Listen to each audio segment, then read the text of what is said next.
नमस्कार, डेली संचार न्यूज अपडेटमध्ये आपले स्वागत आहे. मुंबईतील गेटवे ऑफ इंडिया येथून एलिफंटा बेटाकडे जाणारी नीलकमल नावाची प्रवासी बोट आज दुपारी उलटली. या बोटीत 56 प्रवासी होते, ज्यापैकी 21 जणांना वाचवण्यात आले असून एका व्यक्तीचा मृत्यू झाला आहे. दुर्घटना उरण आणि करंजा परिसरात घडली.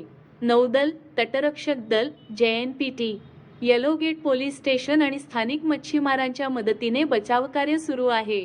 सध्या 7 प्रवासी बेपत्ता आहेत आणि त्यांचा शोध घेण्यासाठी 11 नौदलाच्या बोटी, 3 समुद्री पोलिसांच्या बोटी, 1 तटरक्षक दलाची बोट आणि 4 हेलिकॉप्टर कार्यरत आहेत.